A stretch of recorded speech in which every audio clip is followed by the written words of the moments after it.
Before we begin, subscribe to our channel and tell us in the comments what city and country you're watching from. Hit the like button if you believe the best revenge is making your enemies destroy themselves. August 14th, 1858, New Orleans slave auction. The heat was unbearable, 105 degrees, humidity thick as syrup. 200 white men packed into the auction house, fanning themselves with newspapers, shouting bids. On the platform stood a 28-year-old black man named Thomas, a trained carpenter, healthy, strong. The bidding started at $600. Within minutes, it hit $900, $1,000, $1,200. The crowd was frenzied. Then a calm voice from the back, $2,000. The room went silent. Every head turned. The speaker was a well-dressed black man in his late 30s, wearing an expensive suit, gold watch chain visible, leather portfolio under his arm. His name was Elias Monroe. He was free, and he'd just offered double the market price for a slave. The auctioneer stammered, "Sir, did you say 2,000? "I did." That's an extraordinary sum for—" "I'm aware of the market rate," Elias interrupted smoothly. "I'm also aware that Thomas is an exceptional carpenter. I represent northern interests willing to pay for quality craftsmanship. 2,000. Cash." The auctioneer banged his gavel before anyone could outbid. "Sold!" That evening, in a lawyer's office in Baton Rouge, 90 miles away, Elias sat across from Thomas. Between them were documents. "You're free," Elias said. "These papers say so. Signed by the auctioneer, notarized, legal." Thomas stared at the papers, then at Elias. "You paid $2,000 to free me?" "I did. Now I'm selling you to yourself for the same amount." "What?" "On paper, you're buying your own freedom through a labor contract. You'll work as a carpenter, pay me back over 7 years at market rates for your labor. After 7 years, you owe nothing, and you're completely free." In reality, Elias slid another document across the table.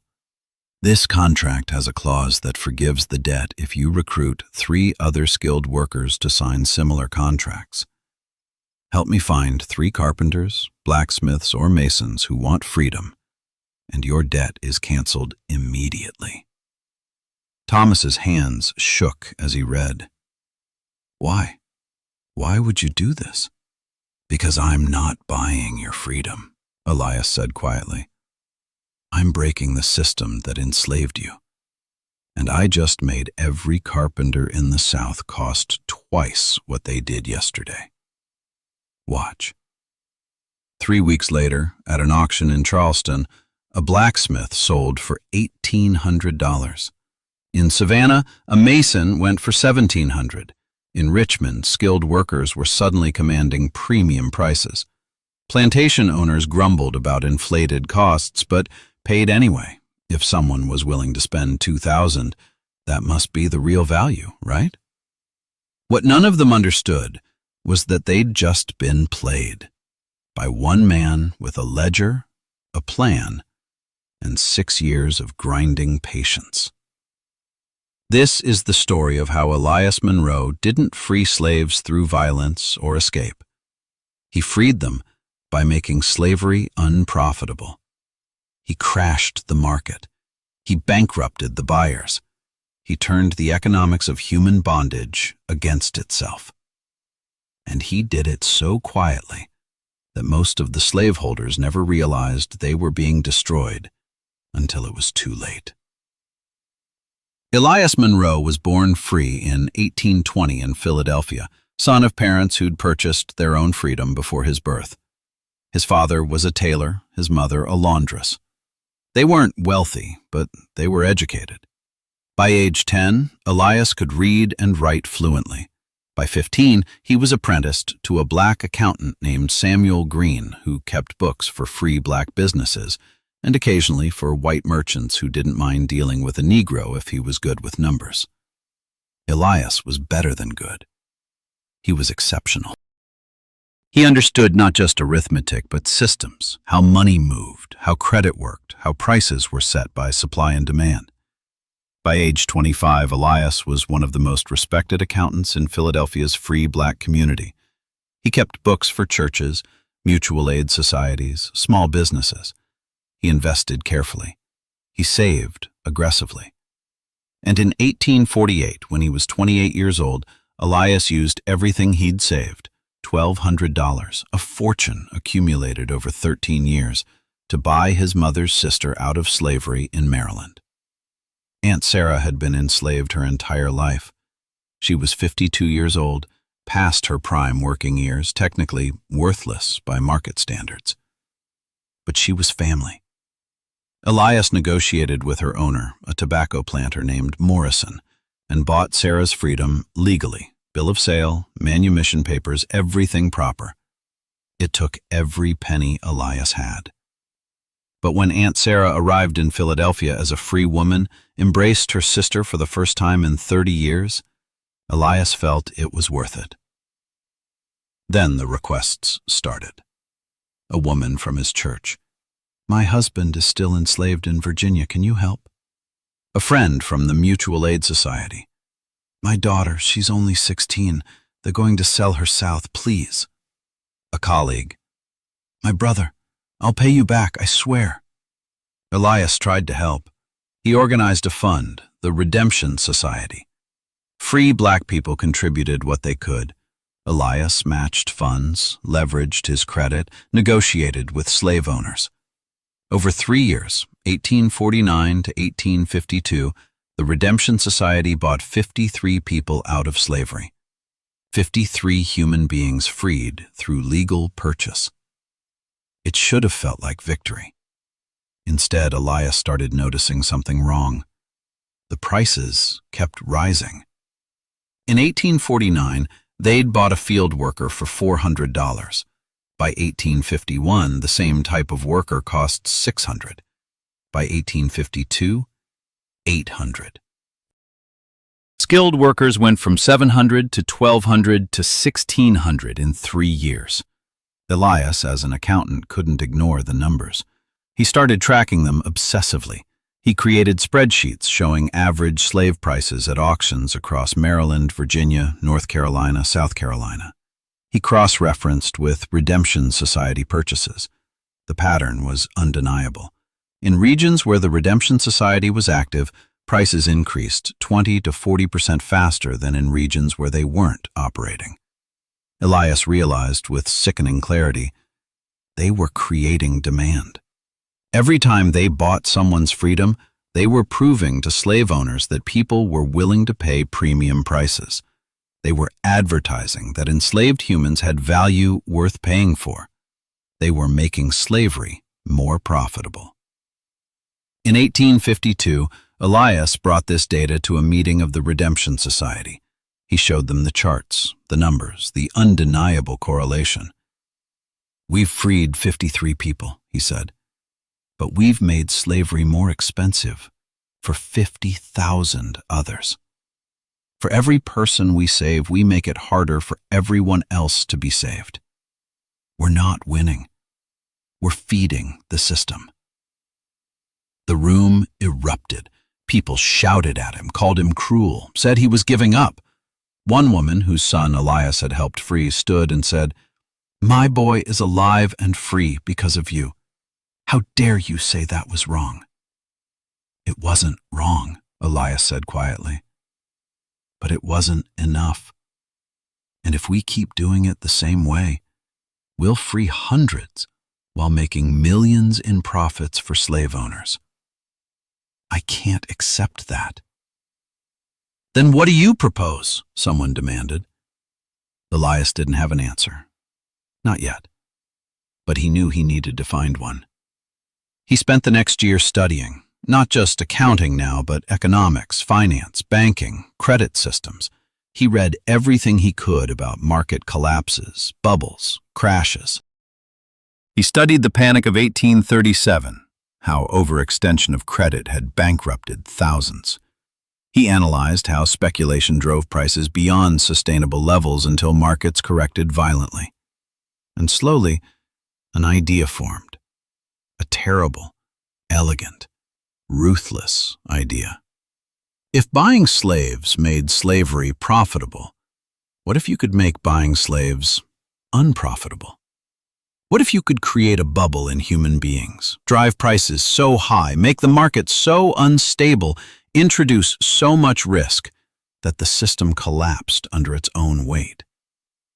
It would require money, connections, allies who didn't care about morality, only profit.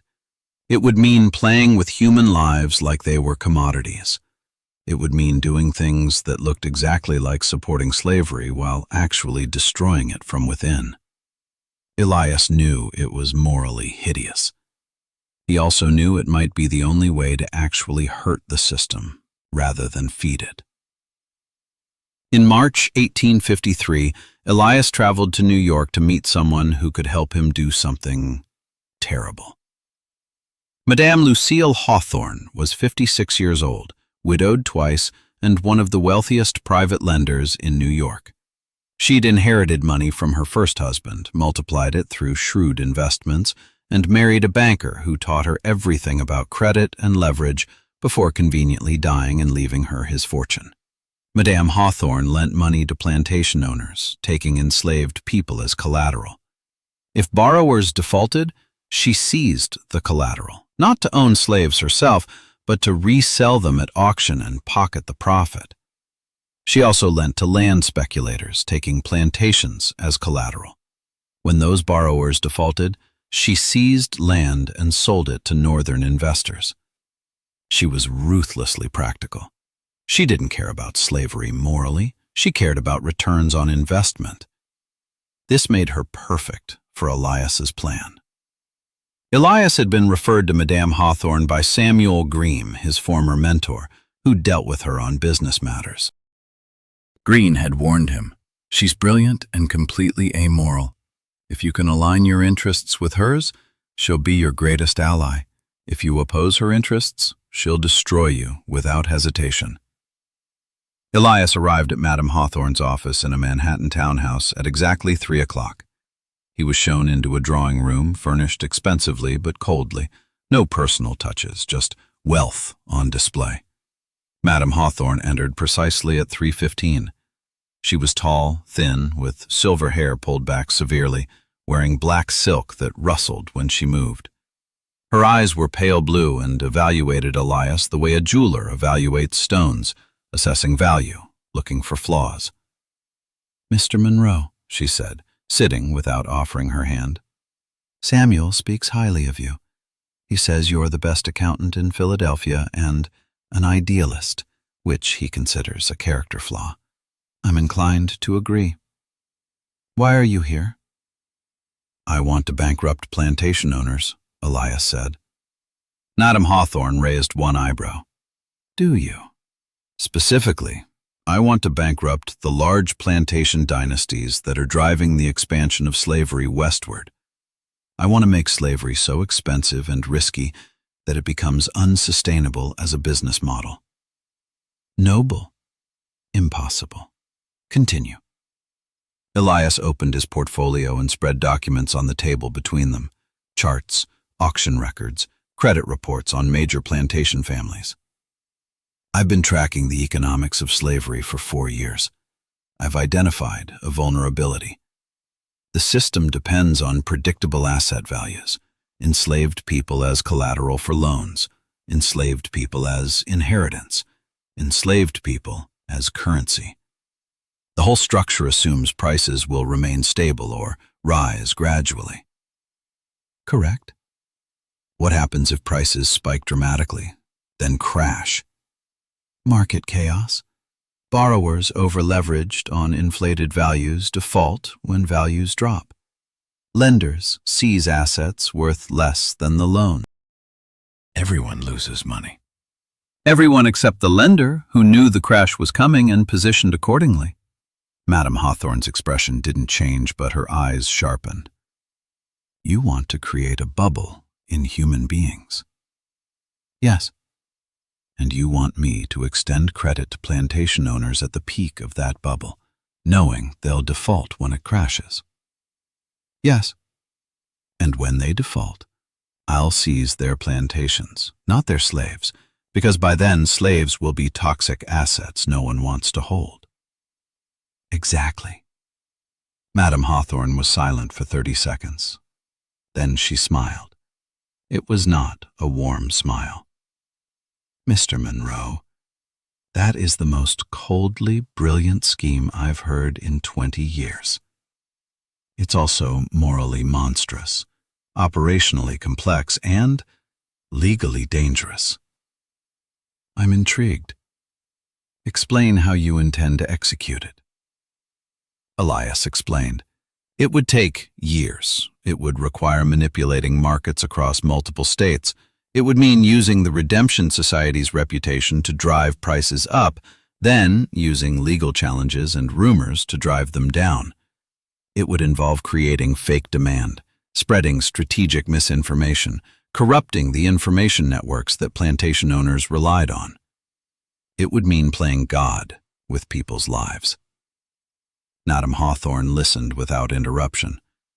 When Elias finished, she asked, "What's in this for you? You're planning to destroy your own people's hopes of buying freedom to crash a market? You'll be hated by both sides. I'll free more people through bankruptcy than I ever could through purchase," Elias said. When plantation owners default, their slaves become legal liabilities. They'll sell cheap or free them to avoid costs. And when the bubble bursts, slavery becomes less profitable everywhere. Long term, that saves more lives. You're a consequentialist, Madame Hawthorne observed, willing to sacrifice immediate good for theoretical future benefit. Most people can't do that.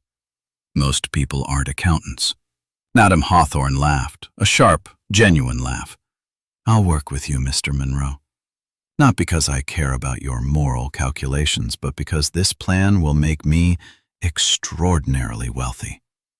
I'll lend to plantation owners at inflated values, seize prime land when they default, and sell to northern investors at market rates. I'll make millions. I know. You're using me. I am. And you don't care that I profit from your scheme. I don't. Your profit comes from plantation owners' losses. That aligns with my goals. Madame Hawthorne extended her hand. Elias shook it. The deal was made. The conspiracy began. Phase 1 of the plan was simple: create artificial demand. Elias returned to Philadelphia and reconvened the Redemption Society. He didn't tell them the full plan. They wouldn't have accepted it. Instead, he told them they were changing strategy. We've been buying people randomly based on who asks for help, Elias said. From now on, we focus exclusively on skilled workers, carpenters, blacksmiths, masons, wheelwrights. We pay premium prices. We advertise that we're paying premium prices. We make it known that Northern industry is desperate for skilled black labor and willing to pay anything. Why? Someone asked. Because skilled workers are the most valuable slaves, Elias said. If we drive up their prices, we make slavery more expensive for everyone. We make plantation owners choose between keeping skilled workers they can't afford or selling them at inflated prices. Either way, the system strains. It was a partial truth. The real reason was that skilled workers were easiest to create a bubble around. Their value was more subjective, easier to manipulate through perception and rumor. The Redemption Society agreed. They began targeting skilled workers exclusively. Between 1853 and 1855, they bought 38 skilled workers at deliberately inflated prices. Elias made sure every purchase was public, well documented, and gossiped about. He hired a white journalist to write articles about the northern industrial boom creating unprecedented demand for black craftsmen. He spread rumors about factories in Philadelphia, New York, and Boston desperate for workers. He invented stories about contracts worth thousands. Plantation owners noticed. They started viewing skilled slaves differently, not just as useful workers, but as appreciating assets. They started bidding against each other for skilled workers. They started borrowing money to buy more. This was where Madam Hawthorne entered. She approached plantation families, especially the Crawford brothers, a dynasty owning 4 plantations across Louisiana, Mississippi, and Alabama. She offered generous credit. "I hear skilled slaves are increasing in value rapidly. If you're looking to expand your workforce, I can extend favorable terms. Use your current slaves as collateral. Buy more. As values rise, you'll be able to borrow even more." The Crawford brothers, Richard, Thomas, and James, were ambitious and greedy. They borrowed heavily, buying skilled workers at inflated prices, certain they could resell later at even higher prices, or use them as collateral for more loans. Other families followed. By late 1855, Madam Hawthorne had extended over $200,000 in loans to plantation families in the Deep South, all secured by slaves whose values were being artificially inflated by Elias's Redemption Society purchases. Prices continued to climb. By early 1856, skilled workers who'd sold for $700 in 1850 were selling for $1,800. The bubble was forming. Phase 2 was more delicate. Maintain the bubble while preparing the crash. Elias needed prices to stay high long enough for plantation owners to become completely over-leveraged, but not so long that the market corrected naturally. He traveled constantly between 1856 and 1857, Philadelphia, New York, Baltimore, Richmond, Charleston, New Orleans. He attended auctions, gathered intelligence, spread calculated rumors. In Philadelphia, he told abolitionists that Southern slavery was expanding rapidly, that more money was needed to buy freedom. This kept Redemption Society funds flowing, kept purchases happening, kept prices elevated. In New York, he told Madam Hawthorne which families were borrowing from other lenders, which were overextended, which were good targets for additional credit. In the South, he posed as a labor broker representing Northern interests. He spread stories about new factories opening, about demand rising, about skilled black workers becoming scarce and precious. He convinced plantation owners that holding skilled slaves was like holding gold. Values would only increase. By mid-1857, the Crawford brothers and 6 other major families owned nearly 400 skilled slaves purchased at inflated prices, financed by loans from Madam Hawthorne and other lenders. They were over-leveraged, asset-heavy, cash-poor. Perfect targets for destruction. Phase 3 required something Elias hated, making skilled slaves legally toxic. This was the part that made him wake at night in cold sweats, questioning whether he was a hero or a monster. He began filing legal challenges. Working with abolitionist lawyers, Elias started submitting petitions claiming that certain skilled slaves had been illegally enslaved, that they were actually free people who'd been kidnapped, or children of freed people who should have inherited freedom. The petitions were based on legitimate legal principles.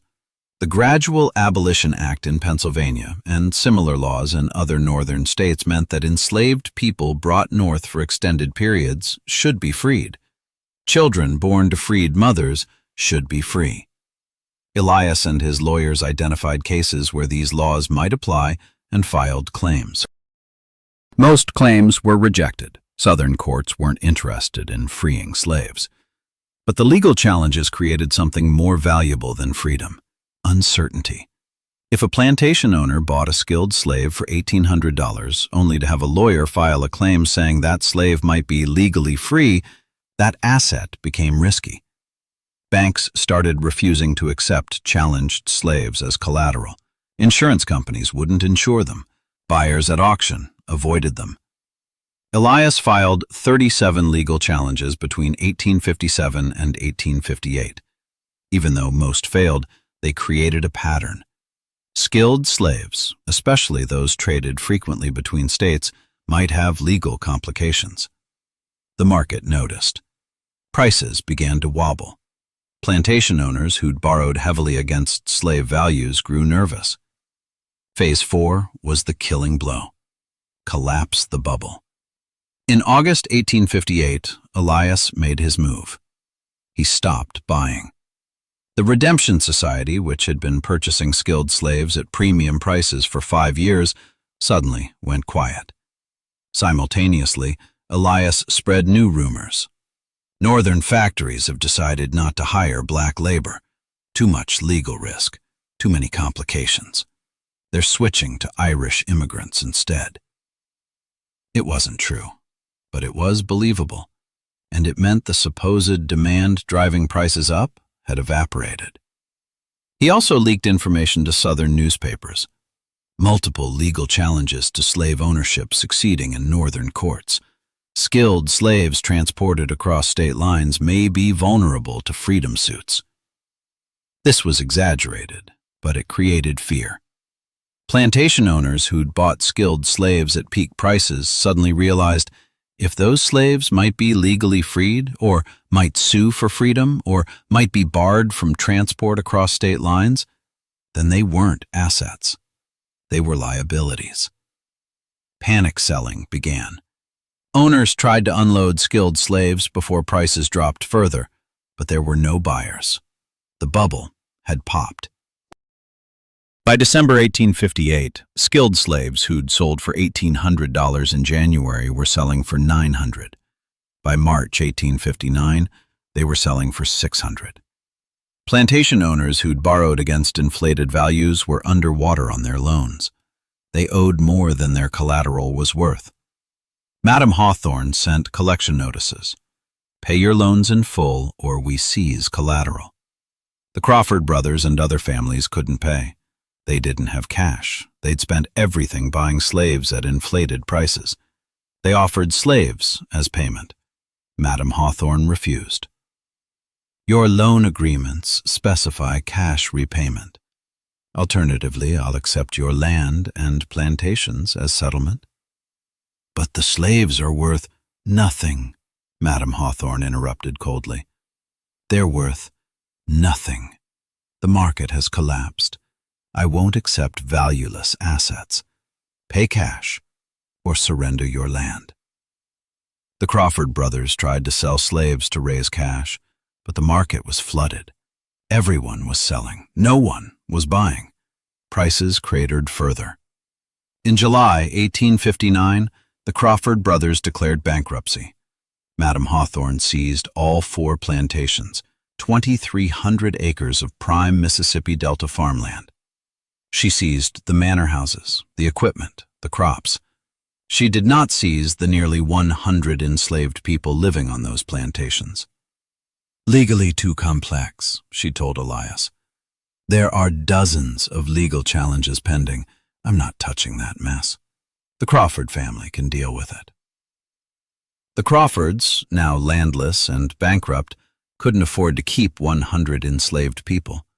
They couldn't sell them. The market was still crashed. They couldn't move them. Transport costs and legal risks were too high.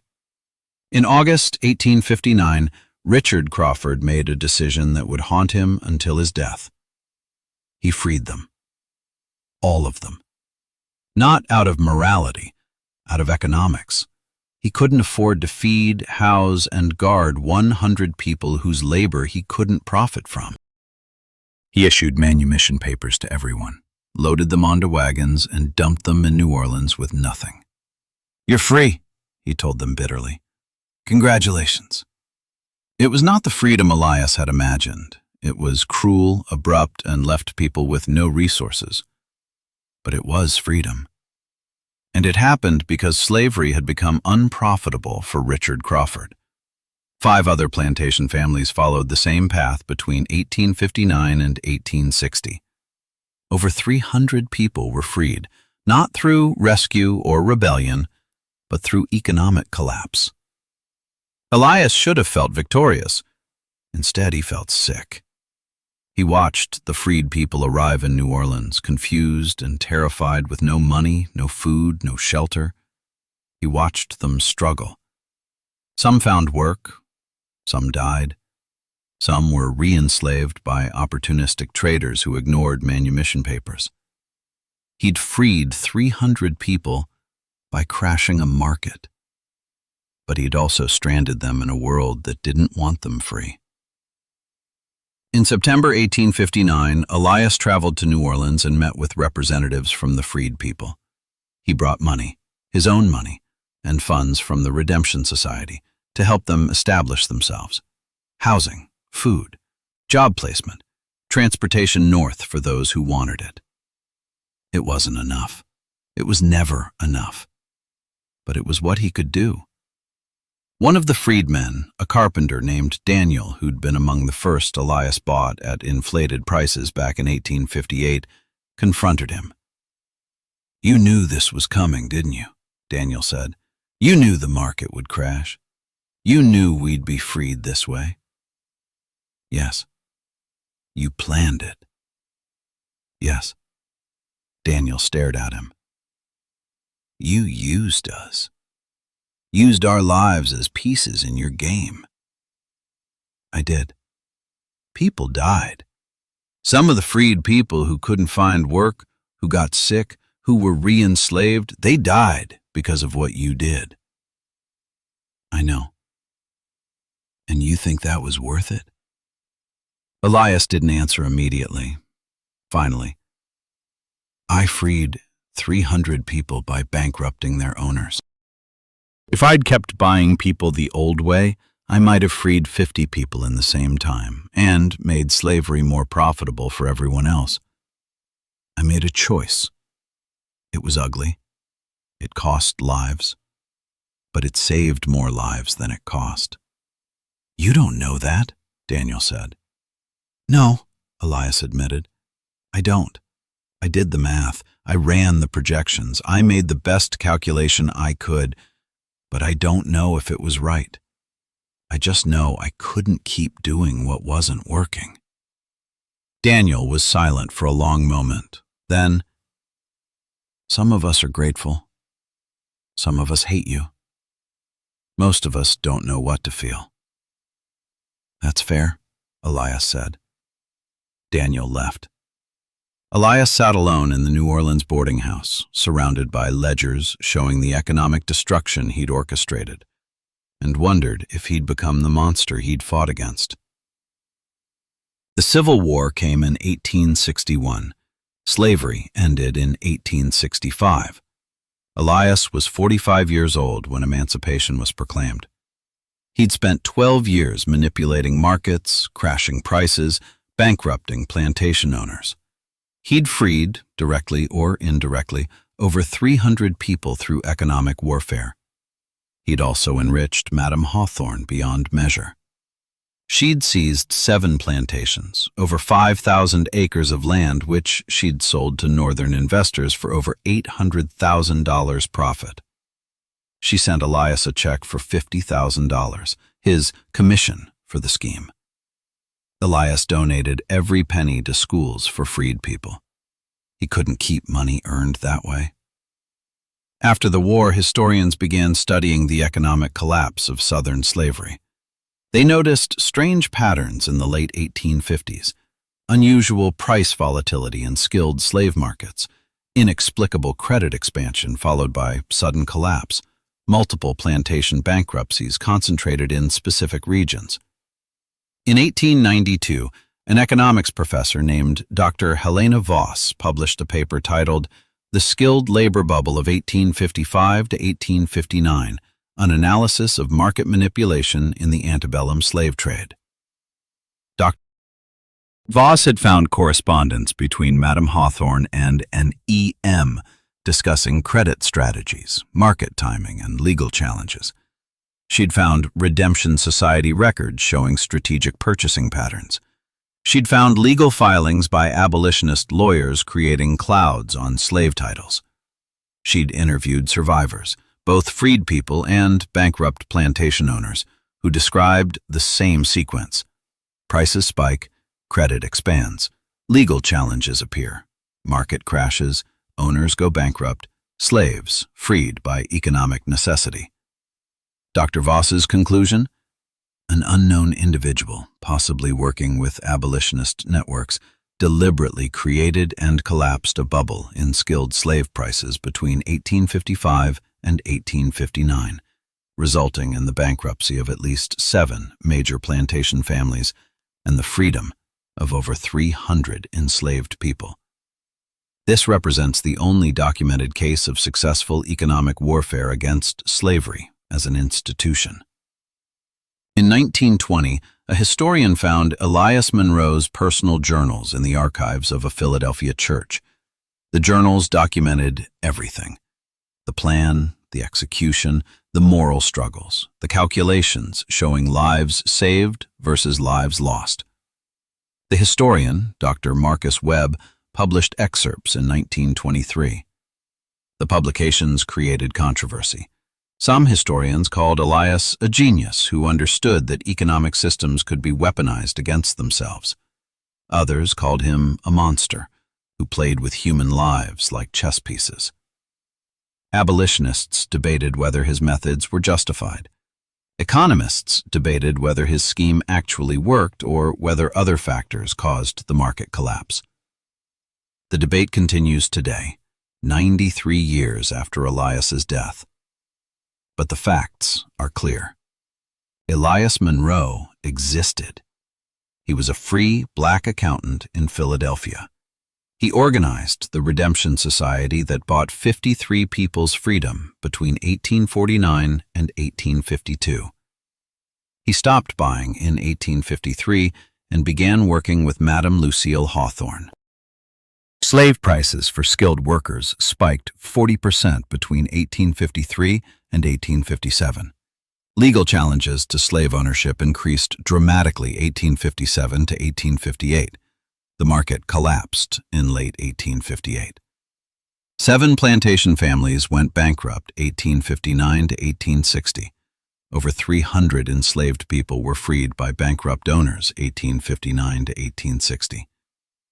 Elias Monroe died in 1891 at age 71.